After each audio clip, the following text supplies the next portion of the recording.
Bismillah, elhamdülillah, ve salatu ve selamu ala Resulillah, amma ba'd. Esselamu aleyküm ve rahmetullahi ve berekatuhu.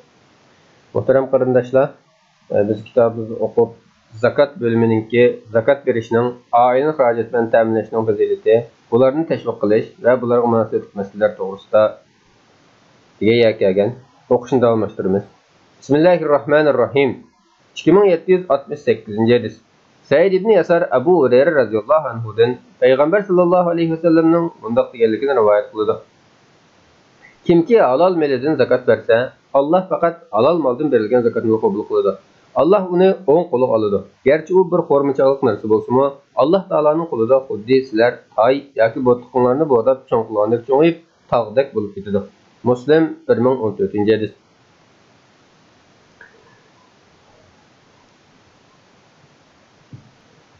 2770. hadis. Abu Hurayra radhiyallahu anhu Peygamber sallallahu aleyhi ve sellem'nin mundaq deganligini rivoyat qildi. Bir kishi ma'lum bir qaqaslikka ketib o'tib, bulut arasidan berib, falonining big'ini sug'argan degan ovozni anglabdi. Shuning bilan haliqi bulut bir sayliqqa qarab surilib, chelakni qo'ygandek yomg'ir yog'diribdi. Natijada yaqinlardan biri suvga liq to'lib yiqishga boshlabdi.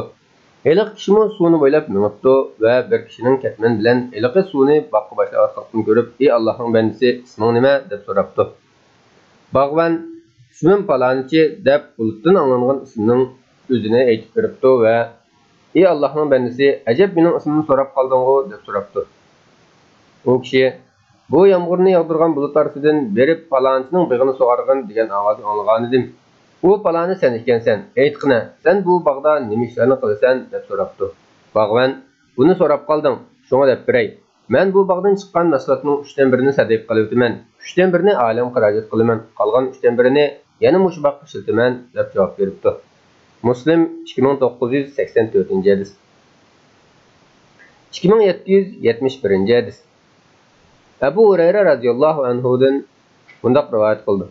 Peygamber sallallahu aleyhi ve sellem bir tengi savab jihatda 100 ming tengini besibdi dedi. Sahabeler qandaqsiga deb so'radi. Peygamber sallallahu aleyhi ve sellem bir kishining 2 tengisi bor edi. Uning birini sadaqa qildi. Yani bir kishi o'zining malining bir qismidan 100 ming tengini elib sadaqa qildi dedi. Nasai 2527. hadis. Albani Hasan degan.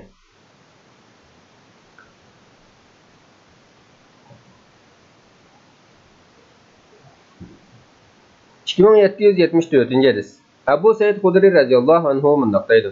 Bir badavi kishi Peygamber sallallahu aleyhi ve sellem'den hicret qilish to'g'risida so'ragan edi. Peygamber sallallahu aleyhi ve sellem "Voy sening halingga, hicret bek jafoliq ishdir. Sening zakatini bergidek tuguldiring bormi?" deb so'radi. U "Ha" dedi. "Undaq sen o'z joyingda turavergin. Alloh qilgan yaxshi amallaringni kamayt etmaydi, ajringni to'liq olasan" dedi. Buxoriy 1452. hadis. 2775. hadis. Abu Umame radhiyallahu anhu'dan rivoyat qilinadi ki, Peygamber sallallahu aleyhi ve sellem bundaq degan: "Yaxshi ish baloyi ofatning oldini oladi. Maxfiy berilgan sadaqa Allohning g'azabini o'chirdi. Sizlar rahim umrni uzartadi." Al-Kabir 8014. hadis. Aysami bu hadisni Tabrani rivoyat qilgan bo'lib, sanadi hasandir degan. 2776. hadis. Abu Hurayra radhiyallahu anhu bundaq rivoyat qildi.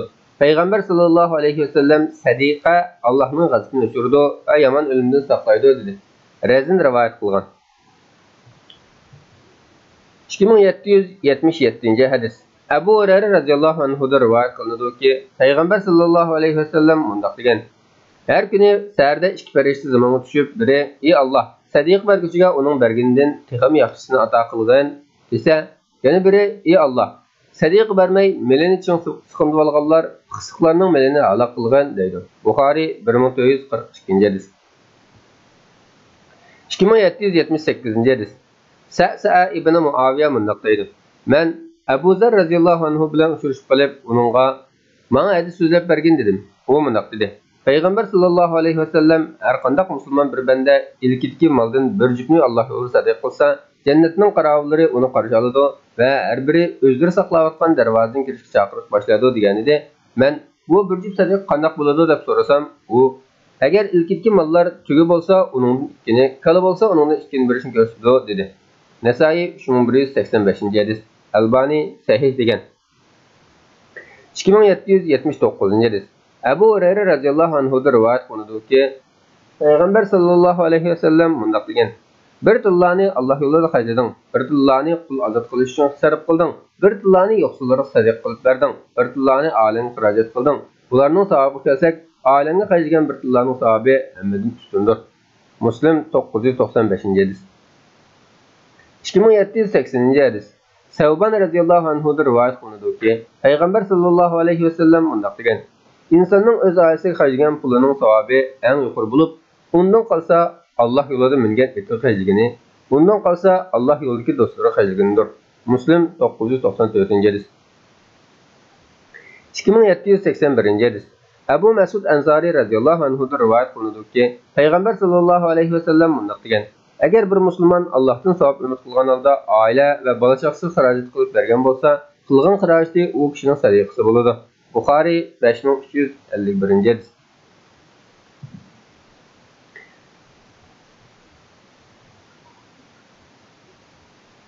2783 hadis.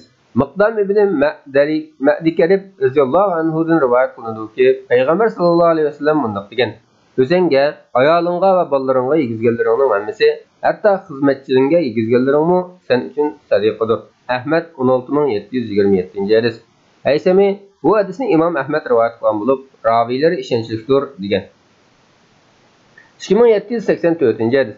Ibn Mas'ud radhiyallohu anhu mundaq rivoyat qildi: Payg'ambar sallallohu alayhi vasallam kimki Ashura kuni bola chaqalariga keng tasha xarajat qilib bersa, Alloh uning shu yilini mo'lchilik qiladi dedi. Sufyan biz bu ishni sinab ko'rgan edik. Amaliyot buning to'g'ri kelganini isbotladi dedi. Razin rivoyat qilgan. 2785 hadis. Ma'bad ibn Khalid Tarisa ibn Vahib radhiyallohu anhuning mundaq deganligini rivoyat qildi. Payg'ambar sallallohu alayhi vasallam sadiq beringlar. Chunki sadiq bergida chiqib oladigan odam topilmaydigan kunlar sizlardan ancharoq emas. Hatta bireylarga sadiqa bermoqchi bo'lsanglar, u tungin kelgan bo'lsang, sadiqani qabul qilatdim. Ammo bugun buning ehtiyojim yo'q deydi. Shunday qilib, sadiqa oladigan odam topilmaydi dedi. Muslim 1011 hadis. 2786 hadis. Abu Musa radhiyallohu anhu rivoyat qilinadiki, Payg'ambar sallallohu alayhi vasallam bunday degan: Shunday bir zaman keladiki, kishi qo'lidagi oltinlarni sadiqa qilish uchun aylanib yuradi. Lekin bu oltinlarni oladigan odam topolmaydi. Yani şu zamanlarda erlerinin azlığı ve ayollarının köpüklüğünden 40 ayol bir erinin panahiga sığınıp onun arkasından ergişidi. Buxari 1414 hadis. 2787 hadis. Ali radhiyallohu anhudan rivoyat qilinadiki, Payg'ambar sallallohu alayhi vasallam mundaq degan: Sadiq berishga aldiringlar, chunki baloy ofat sadiqning oldiga o'tilmaydi. Al-Awsat Razin. 2789 hadis. Abu Hurayra radhiyallohu anhu mundaq deydi: Payg'ambar sallallohu alayhi vasallam bexil bilan sadiq qilib turg'uvchi sixiy kishini usti beshiga soat dubulg'i kiyib, soatning tadiqidan badan siqilib, qo'llari ko'ksi va bo'g'ziga tikilib qolgan kishiga o'xshatib, sixiy odam sadiq bergan sari ustki soat dubulg'i kengayib va uzrab toki qo'llarining ustlari qadar yopidi va oyoq izlarini o'chirib mangdi. Bexil kishi sadiq qilmoqchi bo'lgan sari ustki soat uni texmi siqib, her bir algısı texim çamkıdı dedi. Abu Hurayra radhiyallohu anhu sözünü almıştırıp bundaq deydi: Men Payg'ambar sallallohu alayhi vasallamning barmoqlarini yaqsiq turib, mana mushundaq bexil odam har qancha tirsimi savobning kamayishiga kuchi yetmaydi deganligini angladim. Buxoriy 5797 hadis. 2790 hadis. Adi ibn Atam radhiyallohu anhu rivoyat qilindiki, Payg'ambar sallallohu alayhi vasallam yerim xorma sadiq qilish orqali bo'lsa-mu, o'zinglarni jahannam o'tidan qutqizinglar. Agar uni topolmasanglar, yaxshi so'z qilish orqali jahannam o'tidan qo'rqinishtirishinglar degan. Buxoriy 6023 hadis. 2791 hadis. Ibn Bujayda cho'ng onasidan rivoyat qilib bundaq deydi: Payg'ambar sallallohu alayhi vasallam bundaq degan: Kambag'alni bir narsa so'rab kelsa, qo'y yoki o'chkining kuyib ketgan tuyquni berib bo'lsa-mu, yo'qsilinglar. Ya'ni quruq qo'l qaytarmanglar. Malik 1714 hadis. 2792 hadis. Abu Hurayra radhiyallohu anhu mundaq deydi: Men Payg'ambar sallallohu alayhi vasallamdan: "Ey Rasululloh, qaysi xil sadiq eng afzal deb so'radim." Payg'ambar sallallohu alayhi vasallam: Fiqirning sahiylik bilan bergan sadiqa san afzal, sadiqa berishni oldi bilan oldin xabar elish sening majburiyating bo'lganlardan boshlagan dedi. Abu Davud 1677-hadis. Albani sahih degan.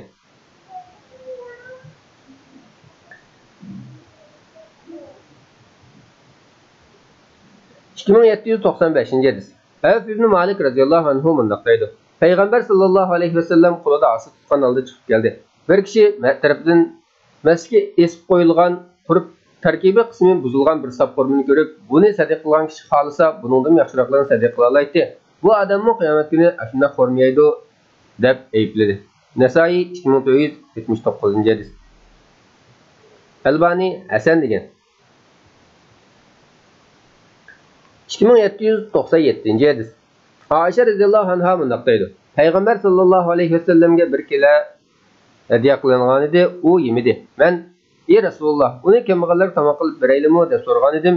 Payg'ambar sallallohu alayhi vasallam "O'zinglar yemaganni boshqalarga yuzmanglar" dedi. Al-Avsat.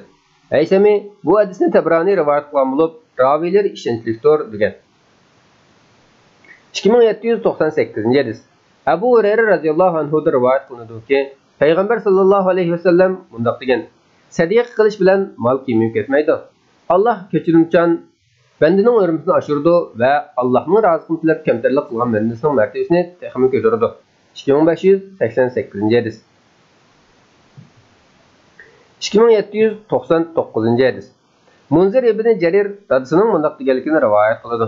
Biz bir tush vaqti Payg'ambar sallallohu alayhi vasallamning qo'shida o'tirdik. Yalang oyoq, yerim yalang'och, puchillarga yo'ng kiyimlarni artib olgan, yana qilchasgan bir guruh kishi keldi. Ularning ko'pinchisi balki hammasidagidek Muzar qabilasidan edi. Payg'ambar sallallohu alayhi vasallam ularning och va yo'qsul holini ko'rib, chiroyi bir qism bo'lib ketdi. Ondan uyga kirib chiqqandan keyin Bilalni azon o'qishga buyurdi. Takbir tushirilgandan keyin namoz o'qidi. Namozdan keyin kishilarga xitob qilib, "Ey insonlar, sizlarni birli insonni yaratgan Parvardigoringlardan qo'rqinglar" degan oyatni oxirigacha.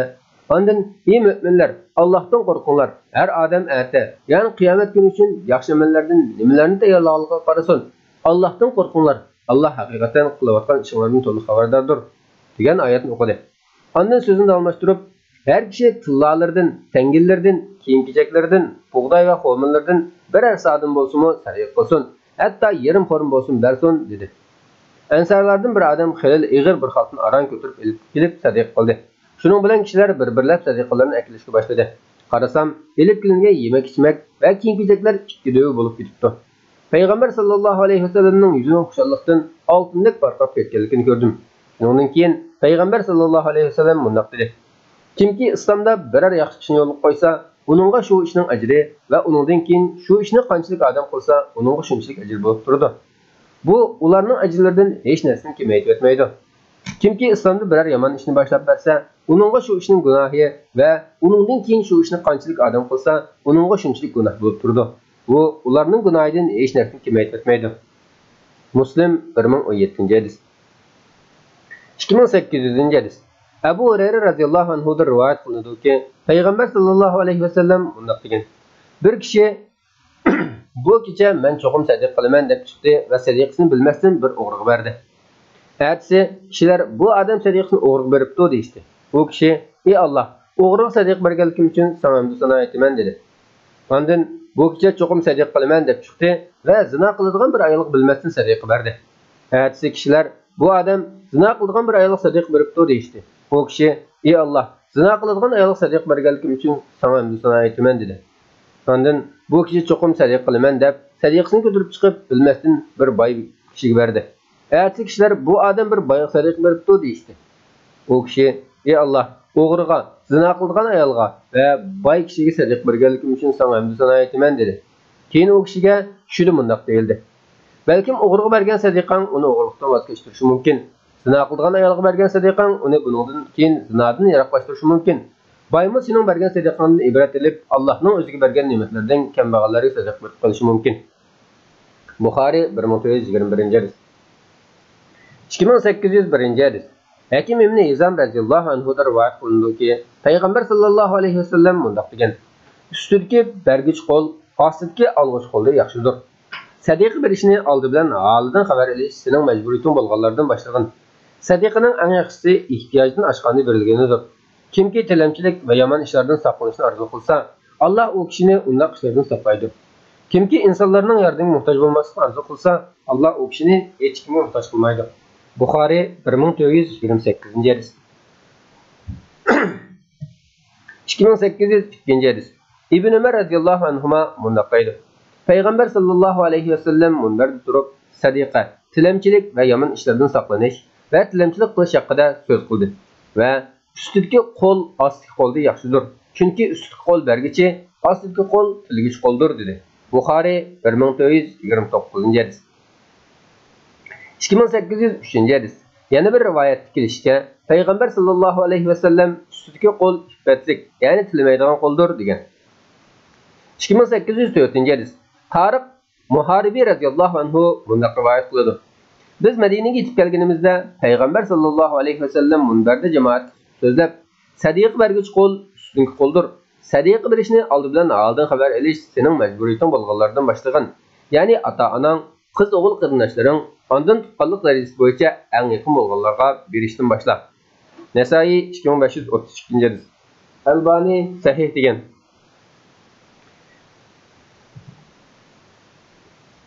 2806-hadis. İshaq ibn Abdullah ibn Abu Talha Anas ibn Malik radhiyallohu anhuning mundaq deganligini rivoyat qiladi. Abu Talha Madinada eng ko'p qurumliq bog'bar kishi edi. Bayruha uning eng yaxshi ko'radigan bog'lardan biri bo'lib, masjidning hududida edi. Payg'ambar sallallohu alayhi vasallam u vaqt kirib, tatlı suydan qanıq ichib chiqatdi. Anas radhiyallohu anhu mundaq deydi. Yaxshi ko'rgan narsalardan sarf qilmoqcha, ya'ni mollaringlarning yaxshisini sadiq qilmoqcha, hargiz yaxshilikqa, ya'ni jannatga erisholmaysizlar degan oyat nozil bo'lgan chaqda Abu Talha o'rnidan turib, "Ey Allohning rasuli, Alloh taolo yaxshi ko'rgan narsalardan sarf qilmoqcha, ya'ni mollaringlarning yaxshisini sadiq qilmoqcha, hargiz yaxshilikqa, ya'ni jannatga erisholmaysizlar" deydi. Mening eng yaxshi ko'radigan melim Bayruha otliq beg'imdir. Men buni Allohning roziligiga umid qilib sadiq qildim. Buning xayrli bo'lishini tilayman va Allohning dargohida oxiratga bo'lib qilishni orzu qilaman. Sen buni Alloh buyurgan yerga ishlatgaysan dedi. Payg'ambar sallallohu alayhi vasallam buni anglab, "Fa, bu haqiqatan foydali maldir. Bu haqiqatan foydali maldir. Sening deganlaringni angladim. Bu bog'ni eng yaqin tuqqanlaring foydalangan sadiq qilishing to'g'ri deb qarayman" dedi. Abu Talha radhiyallohu anhu, "Ey Allohning rasuli, men chuqum aytganingda qilaman" dedi va bog'ni yaqin tuqqanlari va tog'isining o'g'illariga bo'lib berdi. Buxoriy 1461-hadis. 2807-hadis. Anas radhiyallohu anhu rivoyat qilinishicha, Payg'ambar sallallohu alayhi vasallam Abu Talhaga uning tuqqanlarining ichidagi kambag'allarga bo'lib bergan dedi. Bu bog'ni o'ziga mendim yaqin tuqqani bo'lgan Hassan va Ubay ibn Ka'bga berib berdi. Buxoriy muallaq rivoyat qilgan. 2808-hadis. Yana bir rivoyatda mundaq deyilgan: Abu Talha radhiyallohu anhu beg'ini o'zining tuqqanlariga sadiq qilib etdi. Ularning ichida Hassan bilan Ubay ibn Ka'b bor edi.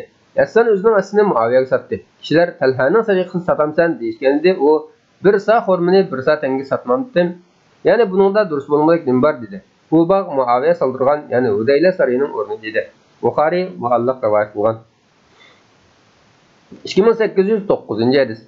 Abdullah ibn Mas'ud ayoli Zeynep radhiyallohu anha mundaq dedi. Payg'ambar sallallohu alayhi vasallam: "Ey ayollar jamoasi, zinnat buyumlaringizdan ilib chiqib bo'lsin sadiq qilinglar" dedi. Men yo'lishim Abdullahning qashiga kelib, "Sen mol-mulki oz odamsan. Payg'ambar sallallohu alayhi vasallam bizga sadiq qilishni buyurdi. Payg'ambar sallallohu alayhi vasallamdan so'rab boqqan, "Sana hajlagan mollarim sadiq bo'lamdi ekan, bo'lmasa boshqalarga berib o'taman" dedim. Ibn Mas'ud, "Sen o'zing berib turgan" dedi. Shuning bilan men Payg'ambar sallallohu alayhi vasallamning ishkining oldiga kelsam, ansarlardan bir ayolmi menga o'xshash savolni so'rag'ili keldi. Payg'ambar sallallohu alayhi vasallamning ishki oldida turgan ekan. Payg'ambar sallallohu alayhi vasallam bir xil haybatli edi. Bilal radhiyallohu anhu bizning qashimizga chiqdi. Biz uningga Payg'ambar sallallohu alayhi vasallamning yeniq berib, ishki oldida ikki ayol turdi.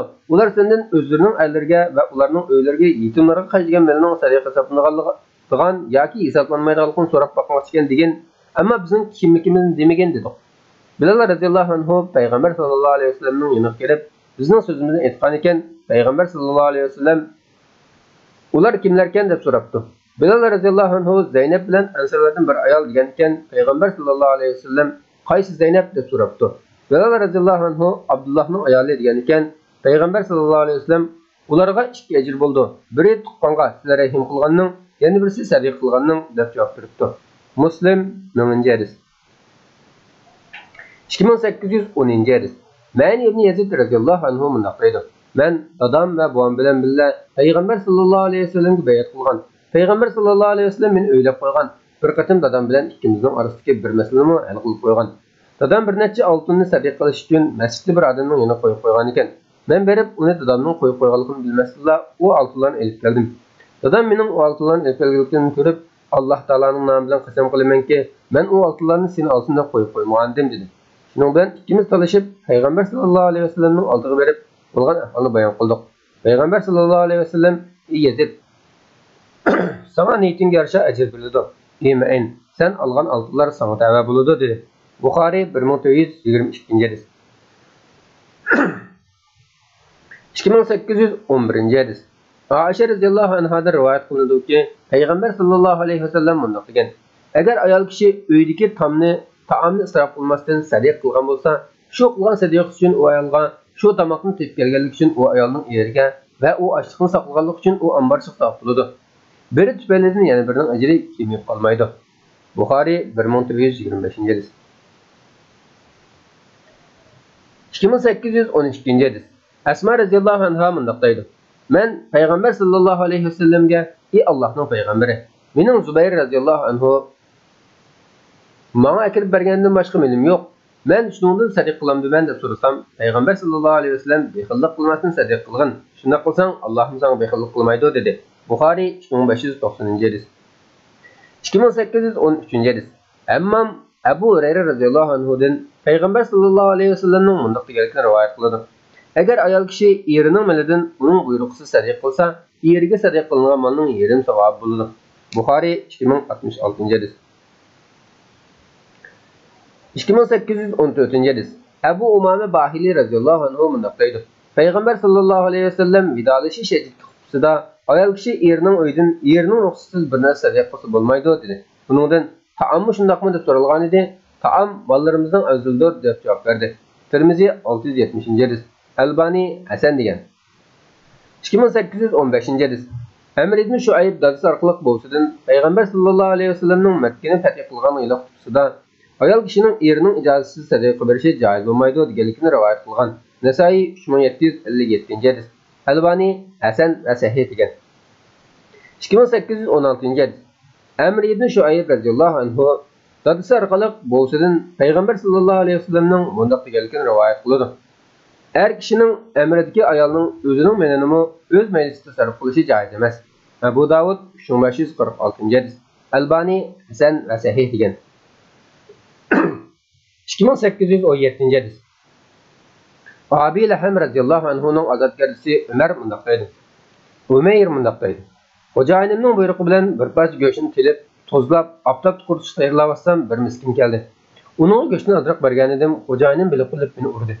Men Payg'ambar sallallohu alayhi vasallamning yoniga kelib, bo'lgan ishni aytdim. Payg'ambar sallallohu alayhi vasallam xo'jayinimni chaqirib, "Nima sababdan urding?" deb so'radi. Xo'jayinim "Mening milimni ruxsatsiz boshlab beribdi" dedi. Payg'ambar sallallohu alayhi vasallam: "Bu ishda har ikkilarga o'xshash ajr beriladi" dedi. Muslim 1025 hadis. 2818 hadis. Umar ibn Xattob radhiyallohu anhudan mundaq rivoyat qilindi: "Bir odamga Alloh yo'lida jihad qilish uchun bir ot bergan edim. U kishi o otni sotib etdi. Men uning otni arzonbaroq sotib etganligini gumon qilib, Payg'ambar sallallohu alayhi vasallamdan o otni sotilishi to'g'riliq so'rasam, Payg'ambar sallallohu alayhi vasallam bir tangaga bersimi sotib olma. Haqiqatan bergan narsani qaytarib oluvchi qusuqni yolg'on itga o'xshaydi" dedi. Buxoriy 3003 hadis. 2819 hadis. Aisha radhiyallohu anha mundaq deydi: "Payg'ambar sallallohu alayhi vasallam yenimda edi. Bir tilamchi kirdi. Men tilamchiga bir narsa berib yo'q qilishni unutdim. Keyin uni yana xizmatchisini chaqirib kelib, berilgan narsaga qaradim. Buni ko'rgan Payg'ambar sallallohu alayhi vasallam, "Uyingga sening xabaringsiz bir narsaning kelib chiqishini xohlamamsan" deb so'radi. Men "Ha" dedim. U "Undaq qilma. Ey Aisha, boshqalarga bergan narsani hisoblab o'tirmagan. Bo'lmasa Allohning senga berganini hisoblab beradi" dedi. Nasoiy 2549 hadis. Albani Hasan degan. 2820 hadis.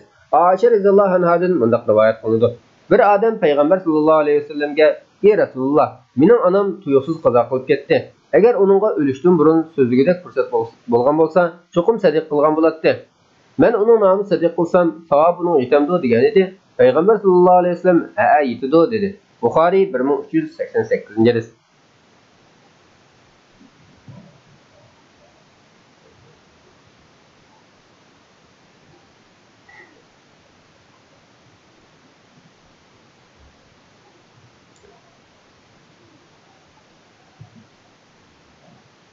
İki bin 826-hadis.